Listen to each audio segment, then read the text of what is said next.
Simone with your symmetrical self, and today I want to answer a question that I received in my inbox a few times.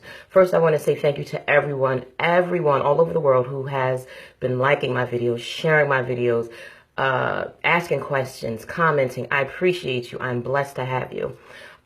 Today we're going to talk about when you know it may be time to go. I've had questions about when is the right time to maybe end a relationship or get out of a situation that you find yourself not happy in or not growing in. And this could go for work, this could go for your church, this could go for a marriage, a new relationship. It can go for anything. When do you know it's time to go? I'm going to maybe speak about it in terms of relationship mostly, but again, it can be applied to anything that you feel is not serving your purpose. We all need to understand that we are born as an entity to ourselves, unto ourselves. We are born alone. We're going to leave here alone.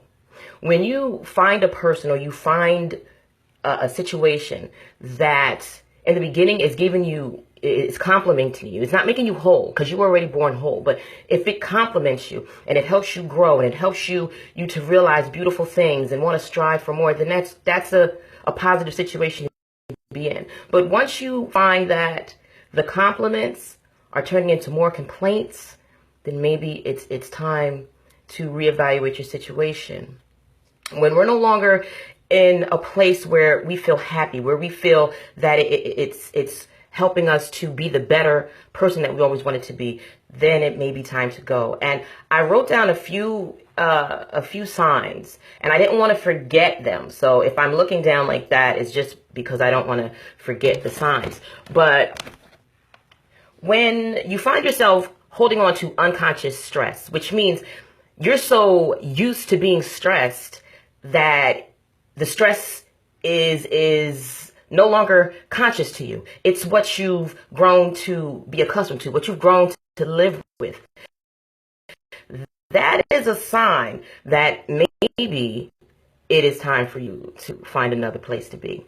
If you have children in a relationship and the children begin to question you and say, Mommy or Daddy, why does, Mommy or Daddy treat you the way that they treat you? Why do you always cry? Why are you always sad? Why don't we have family times? If that is changing you from being the productive parent or productive person that you strive to be, then maybe it's time to reevaluate. When it doesn't fit your purpose anymore.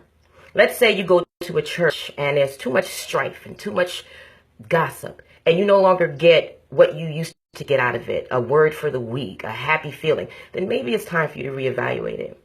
When you find yourself replacing the reasons that you used to use in order to stay in a relationship, because those reasons that you used to stay are no longer valid, they no longer give you the energy to want to stay. If you find yourself replacing the reasons for staying, then maybe you should find reasons for going. When you find yourself pulling up to the place that it could be your job. Trust me, I know about that. It could be your job.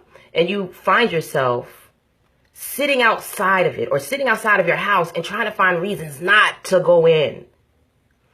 That is a big sign that maybe that's not where you should be.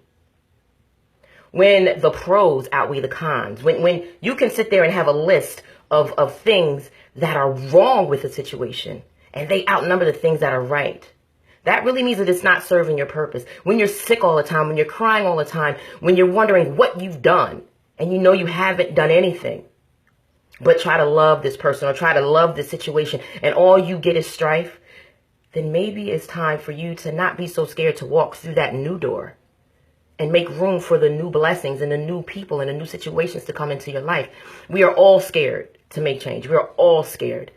I have to make changes all the time. I'm scared. It stresses me. I was just in the hospital for a week over stressing over change. But I realized that this is only one life and only one body that I have.